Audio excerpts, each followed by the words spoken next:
Now, I'm ready to see the men's action in that war that we've heard so much about. Me too. The men's final pairs racquetball legend Charlie Brumfield and superstar Marty Hogan. We're ready to join the opening action in the men's finals. Marty Hogan, a student at San Diego State University, 19 years old, has won over $42,000 in less than 3 years, and is the all-time money winner. His mother taught him to play racquetball at the J in St. Louis. Marty hits the ball very hard, and to get in the finals, he beat Craig McCoy in 3 games. Charlie Brumfield, the people's champion as he likes to be known, is an attorney from San Diego, California. His father is an alumnus of Ole Miss University. Charlie is the Muhammad Ali of racquetball. As he bragged, he could beat everybody, and most of the time he did just that. In the semifinals, he beat a surprising Steve Keeley in 3 games. Gentlemen, play ball. Okay, Charlie's getting ready to serve here. He's playing against the most powerful player in the game, and there it is.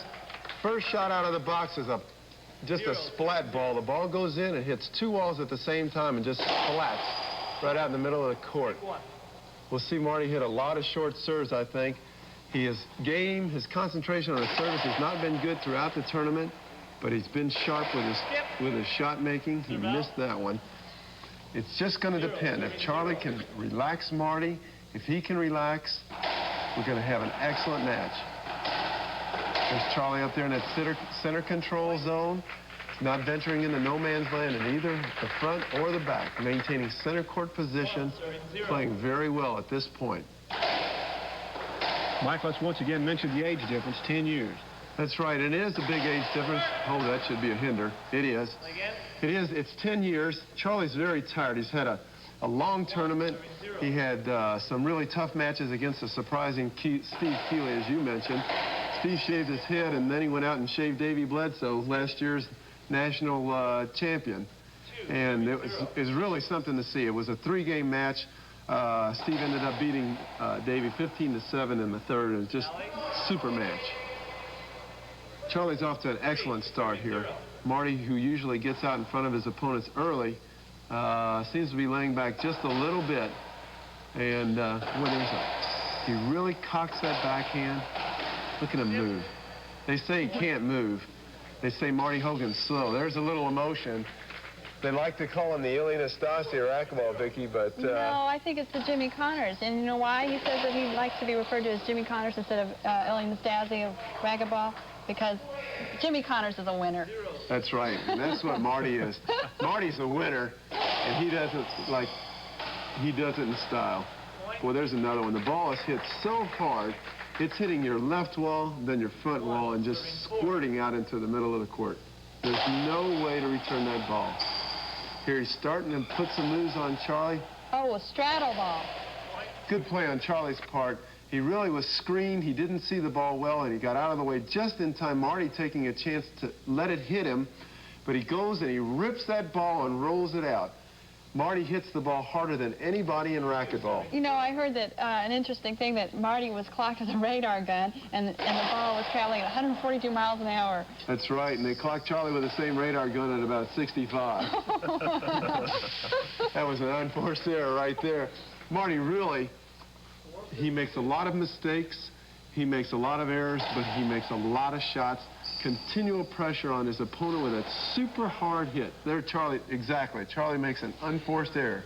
Let me ask you something about that bruise. Did Charlie ever tell you anything about the bruise on his leg? Charlie told me a lot about it. I'm the one that gave it to him. He wasn't very happy. But they go away in time. There's another good shot. Marty hit a crack and the ball rolled out. You know, these two are playing for the largest first prize ever, $4,000 to the winner, and the one who doesn't win, I hate to say he's a loser, but the one who doesn't win will receive $2,000, and that's not bad for one weekend's work. That's right. There was another beautiful shot. Marty concentrating all the way through Charlie's diversion. He jumped over the ball intentionally to try to divert him. Didn't work. Marty rolled the ball out. The ball never went 2 inches over the ground. It was a great shot. You see Marty hitting a lot of easy serves. We call that in racquetball a little junk serve. And it's like a pitcher's off-speed shot, off-speed pitch, where he's been throwing fastballs, and then all of a sudden a changeup. Yeah, the changeup. Mike, an interesting matchup because these guys, unlike the first game of the women, these guys are friends. Great save. They really are. That was a great save. We're going to see I think we got a slow-mo coming up here. Charlie and Marty, no, we don't. But Charlie and Marty really hustle around the court, and Charlie said that he just didn't have the strength to keep this up. I saw him in the shower beforehand. He was just doing a super job trying to get himself ready for this. He is 29 years old, and he is tired. Marty just seems to do everything with such grace and such beautiful ease. These guys seem to have so much respect for one another, Mike. They really do. Marty is really a fan of Charlie's. I don't really know how to explain the difference in styles of players, so obvious, and yet the two get along so well, and Charlie has the utmost respect for Marty, and vice versa. Believe me, even though they're the hottest of contenders, there's a hinder ball. Jerry calls an over. Charlie the master gets on Jerry right away. He says, "Come on, Jerry, we talked about that."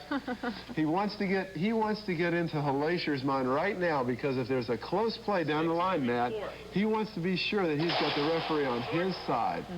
There you see a short ball. We haven't seen any aces yet. Take one. An ace is just like in tennis, right? Where the ball is just not able to be returned by the opponent. Right, Marty does that with a lot with speed. Charlie raises two fingers. He thinks Marty got the ball in second bounce. In the meantime, Hogan blasts the ball, and it just never comes out. Charlie's screaming again. Another outbreak is going to be a technical. What's he saying? He's yelling at Benny Colton, the linesman. 4. Very demonstrative. Technical, Charlie. Uh-oh. The referee gives Charlie Brumfield a technical. In iPro, International Professional Racquetball Organizational rules, that means they deduct a point. Wait a minute, the referee says hold it. They deduct a point from Charlie's score and makes it 7-3. I think that really, that's certainly something you don't see Charlie get upset about. I was going to ask you if that was in character for him. It isn't. He's usually very cool and collected. There's another mistake. I think it really did bother Charlie. That technical, it's not for sure what happened, but as we freeze right here on Marty, Charlie does not let things like that bother him, and there he lost 2 points in a row. Now we're moving along here. We're seeing some excellent shots off the back wall. Charlie's moving Marty around left to right.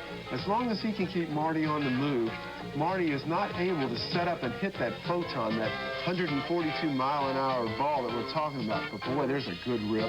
Look at that. But it went to the floor. Charlie knows that he has to maintain control. He was down 19-11 as we move into more action here. He's come back to 13-19. He hits a perfect ball. Look where Marty's in center court. He hits it perfectly right down the line. Marty has to travel all the way over. Marty, who does not have the great speed, still comes over and gets it. There's a good shot of Goldie Hogan, Marty's man. Serving 19. Here we go with the action. Charlie's on his way back. It's been 11-19 when he started out. He scored 2 points. He's a little tentative right here. He just doesn't look like he knows what to do with that second serve. Marty is so dangerous. He can put the ball away from any height. We picked it up at 15-19. There's an incredible shot. I can't believe Charlie can do that with a 130-mile-an-hour ball. It's fantastic. An interesting match. Straight finesse against power. Well, it really is. You see Marty rip the ball from any height, from his shoulder, from his ankles, his knees, everywhere for winners. And Charlie has the classic stroke, the classic swing, and he's been helped a lot by his coach, Carl Loveday, who he's been working out with almost continuously for the last 6 months. It's caused a real resurgence in Charlie's game. He went into almost a year-long slump last year and went to daily workouts with Carl Loveday, and he's just come back fantastically. You see Charlie making a comeback here. It's cut a little bit short by Marty, and these guys are sure using up a lot of energy. Yes, in racquetball, 850 calories are burned in 1 hour, and about 45 minutes of racquetball is equal to a good 2 hours of tennis. It's great for businessmen and all the moms out there. It really is. It's a super game for the whole family, Vicki. Yeah. Marty really ripped that serve. He's hitting good shots, but Charlie hits a perfect. Look at him. He's really getting excited. Marty is appealing the call. He thinks it was either a skip or a double bounce. And the linesman, David Fleetwood, shows him that it was a good shot. Charlie here is asking for a towel and a glove change. Now, a glove change means he walks out the door, he is allowed to go out and change his equipment without a break in the action, and there's no timeout. And believe me, both of these guys are really tired. Really. But although they're tired, Charlie just seems to look so calm and cool. He really does. I think Charlie is a lot more fatigued than he's letting on at this point. Oh. Marty looks fresh as a daisy, and he really hasn't worked too hard. Charlie's struggling back from 11-19, and at 17-19, if he can just get a couple more points, he may put a lot of pressure. There's some of our 450 people here at Memphis State. He may put just enough pressure on Marty Hogan to make him fold. Yeah. Those 450 people are enjoying a tremendous tournament. And it just seems like Bill Tanner puts on a great tournament every year, year after year. And did you know that the amateur entry this year was of over 350 people? I think that's just great. I do too. It gets bigger year after year, and we're more excited every year as it comes up because all the great pros come, all of the great amateurs from all over the United States come, and it's just fantastic. Mike, at the end of game one here, it seems like we're seeing, though, Charlie use that experience to his advantage on this rally. He really is. Charlie knows that if he goes up and down the line with the ball, he has a better chance of keeping Marty on the move and not allowing him to get set up. Charlie doesn't have that overwhelming serve. Now, here he holds his hand up. He thinks Marty got the ball on, too. He rolls it out. You think he'll appeal that now? No way. No way. He's going to take the point. It's 18-19, and we are getting tight. Again, the same serve. He goes to Marty's forehand. A little change of pace. Beautiful shot. Holy mackerel. Roll the ball out. Fantastic. Right in front of Hogan. He's daring Hogan at this point. Come on and beat me. Marty pats himself on the leg. Let's go, baby. Short serve. Alicia's right on top of everything. Mike, Marty seems a bit bewildered at the moment, though. He really does. He seems almost like he's in a trance. Charlie, too. Charlie goes into a state where he doesn't really think. He just reacts. Marty's trying to keep him in the backcourt. Charlie rips a good shot. He's got a setup. Hits the ball. Look at that shot. Nice. Look at that get. Oh. He skips it, and Charlie goes crazy. Are they going to come out? No, here we go with a slow-mo. We're going to see it again. Charlie tries to put the ball away right here. He misses the shot. It comes straight off the back wall. It gives Marty the opportunity. He misses it. Charlie makes a great pass. Marty dives for the ball. Look at that extension, and he skips it in. Charlie knows that's the point he needs. At this point, it's 2019. Any freak, any accident, Charlie wins game one. He has to have it. He's tired. He takes a timeout. I guarantee you, if ever there was a point Charlie Brumfield needs, it's this one right here. He's exhausted. Oh, Marty's hit him in the head. But Charlie still is a gentleman. He's courteous. Things are going extremely well for him at this point. They are doing a super job. Mike, Marty looks mad at himself right now. He really is. He's really mad. He's called a timeout. It's 19-20. He's lost 9 straight points. He can't believe what's happening. You know, he's trying to get himself psyched up, but it's not for real. It's not Marty Hogan really trying to get mad. He's not Jimmy Connors at this point. He's just rolled over. This is game point, and Charlie rolls it out with his backhand. I'm going down there, and they'll take it. And there's the winner in game one, and it's Charlie Brumfield, as Marty Hogan cannot return. And Charlie Brumfield takes a 1-0 lead in this finals of the 4th annual William Tanner Racquetball Tournament. Charlie, that's amazing. You just gave Marty the inside-the-game donut from 14-19. He never scored another point. What happened? Well, Marty's only weakness is a lack of what we might call as continuous concentration over the course of a match. I don't think anyone in present-day racquetball can match shots with him, but if he lulls himself into a sense of complacency, he allows a lesser player, albeit a good player, to stay in the game with him, and if you get close enough, anything can happen. 14-19, Charlie. You're standing up there. Marty hits a tremendous drive. It's going 125 miles an hour.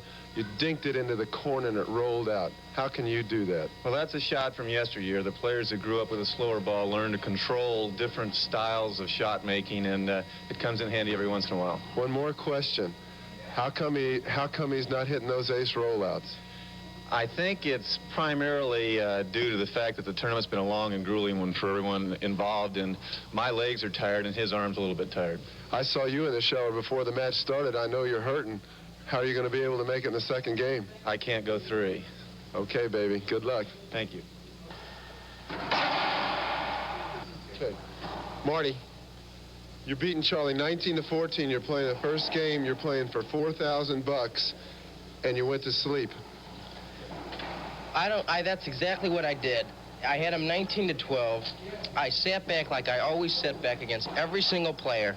I told myself in 19-12 that I shouldn't let up. I should just kill him, and I didn't. And after it was about 17-19, I wasn't going to put out all effort to win. I wanted to lose because I want to go in there with this attitude of that I'm going to completely annihilate him. The next 2 games, he will not score over 10 points. Marty, you want to play 3 games with Charlie? I want to play as many games as he does and as long as he can last, because these are going to be the next 2 games. He's going to be going through hell. Okay, now wait. Let me ask you something. We got a problem here. The Marty Hogan ace serve is absent. Is it on vacation? Temporarily disabled list, but it's coming back for the 2nd and 3rd game. Okay, you're telling me that you quit, you didn't put out in the last part of that game, and you're going back in and you're going to hustle? I'm going to hustle, and I'm going to play like I can play. I'm going to really stick it. This is going to be the match. These next 2 games are going to prove who I am. You heard it.